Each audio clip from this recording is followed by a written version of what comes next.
जिसके केंद्र में मॉडल और एक्टर पूनम पांडे हैं। अब तक आपने पूनम पांडे को फिल्मी पर्दे पर देखा होगा, ग्लैमरस रोल्स में देखा होगा, मॉडलिंग करते हुए देखा होगा, लेकिन अब पूनम पांडे की एंट्री रामलीला में हो रही है। वो उस मंच का हिस्सा बनेंगी जो भगवान राम और सीता के लिए है, और यही इस नए क्लेश की वजह है। दरअसल खबर यह है कि पूनम पांडे दिल्ली के लाल किला मैदान में होने वाली लव कुश रामलीला में अभिनय करेंगी। इस रामलीला में पूनम पांडे रावण की पत्नी मंदोदरी का किरदार निभाएंगी, लेकिन हिंदू संगठनों और संतों को ये बात पसंद नहीं आ रही है। वो इससे काफी नाराज हैं, जिसके कारण इस वर्ष रामलीला लाल किला मैदान में होने वाली लव कुश रामलीला अब विवादों में घिर गई है।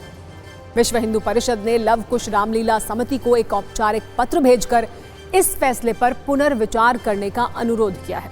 उन्होंने कहा है कि रामलीला केवल एक नाट्य प्रस्तुति नहीं, बल्कि भारतीय समाज और संस्कारों का एक जीवंत हिस्सा है।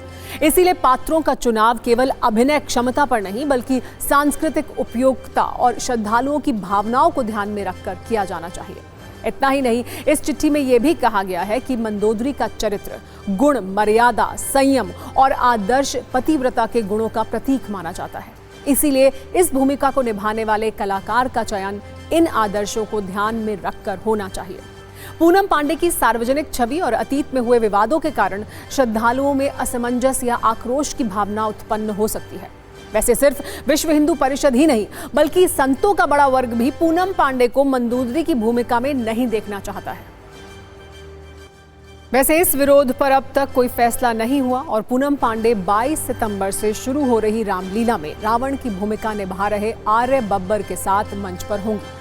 वो रावण की पत्नी की भूमिका में हैं। उनके अलावा किंशुक वैद्य राम की भूमिका में हैं और रिनी आर्या सीता की भूमिका निभाएंगी। बीजेपी सांसद मनोज तिवारी परशुराम की भूमिका में होंगे, लेकिन चर्चा सिर्फ पूनम पांडे की हो रही है। दरअसल इसका बड़ा कारण पूनम पांडे का मॉडलिंग करियर और विवादों से दोस्ती भी है।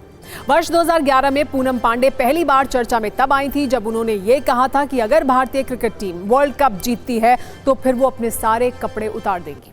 खुद को चर्चा में बनाए रखने के लिए पूनम पांडे ने कोविड के दौरान लॉकडाउन में घर से बाहर निकल गई थी, जिसके बाद पुलिस को उन्हें गिरफ्तार करना पड़ा। पूनम पांडे ने सितंबर 2020 में सैम बॉम्बे से शादी की। इसके कुछ दिन बाद ही उन्होंने पति पर घरेलू हिंसा का आरोप लगाया, जिसने काफी सुर्खियां बटोरी। 2024 में तो पूनम पांडे ने अपने पुराने सारे रिकॉर्ड तोड़ दिए और सर्वाइकल कैंसर से हुई मौत का झूठा नाटक किया, जिससे उनकी काफी आलोचना हुई। इसके अलावा भी उनकी कई तस्वीरें और वीडियोस विवादों में रहे हैं, जिसके कारण संत मंदोदरी की भूमिका में उन्हें नहीं देखना चाहते हैं।